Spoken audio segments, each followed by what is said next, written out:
How's it going, guys? So, in recent years, the competition has become quite stiff to finish in the top six of the Premier League. The league already has an established Big Six, and in recent years, teams like Leicester and Wolves have thrown themselves into the mix.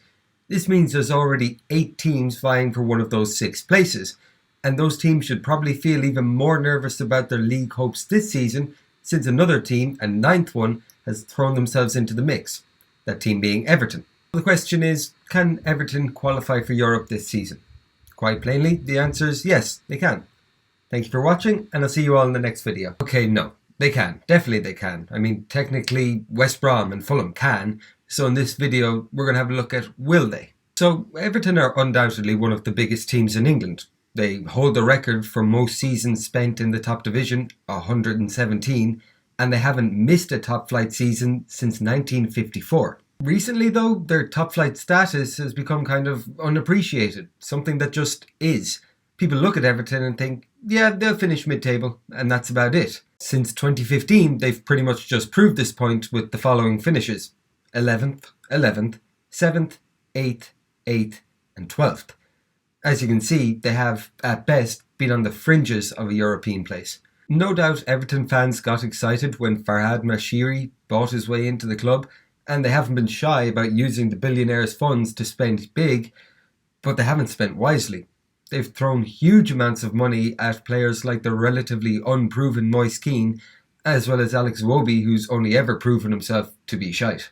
Iwobi is only 24 years old, and from here he might go on to start showing some form and consistency in his play, but still, from what he showed at Arsenal, I have no idea who at Everton decided that this lad was worth £34 million. But I hope to God that they were sacked. But enough about their past signings, let's start talking about their new ones. So far, they've brought in 3 marquee new players: James Rodriguez from Real Madrid, Abdoulaye Doucouré from Watford, and Alan from Napoli.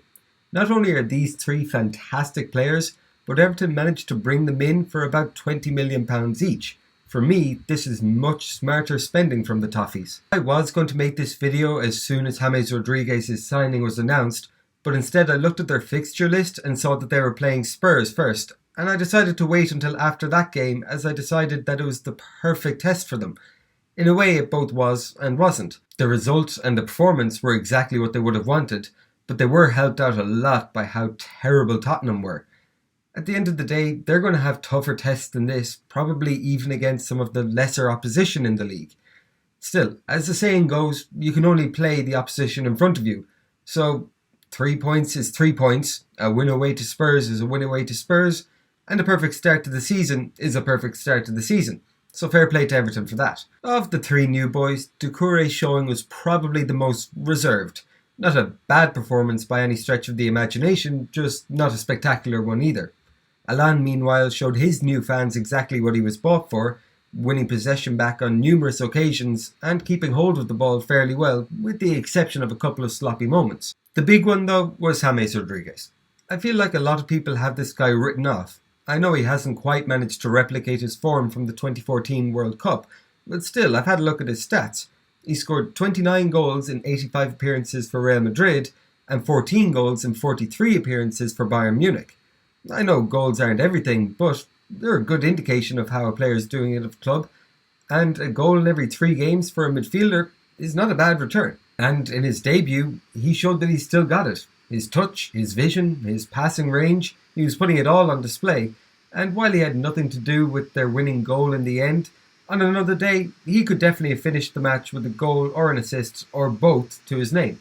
The guy is still only 29 years of age, and since he was never blessed with any great pace anyway, I see no reason why he won't go on to have a great few years at the Toffees. Now, as I mentioned at the start of the video, there are 6 European places up for grabs, 4 in the Champions League and 2 in the Europa League.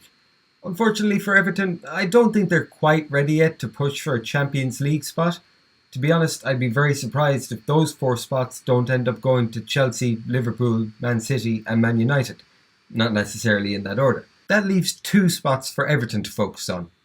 While I am in no way discounting Wolves or Leicester's chances of nabbing one of those 2 places, I do think that Everton's main rivals will be Arsenal and Tottenham Hotspur. Arsenal have certainly risen in my estimations recently. With their new signings and brilliant performances in their last few games, I'd say that they're the favourite to take that fifth spot.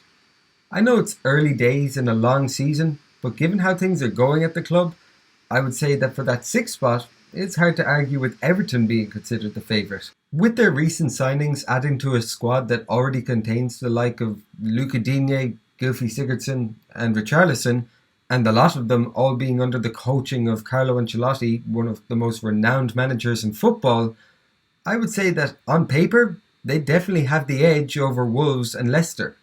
On top of this, their victory over Spurs in the opening game will give them a psychological edge.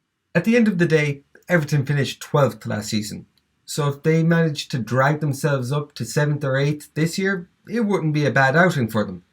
Still, they're not signing the likes of James Rodriguez or Alan to help them finish 8th, so I do think that anything less than 6th would still be a disappointment for the club and its fans. One thing that I would say is pretty much guaranteed is that their fans are in for a more enjoyable season this time around. And if they manage to nab themselves a European finish at the end of it all, I for one wouldn't be at all surprised. Do you think they're in with a good shout, or do you think once the hype dies down, they'll find themselves lounging in mid-table yet again?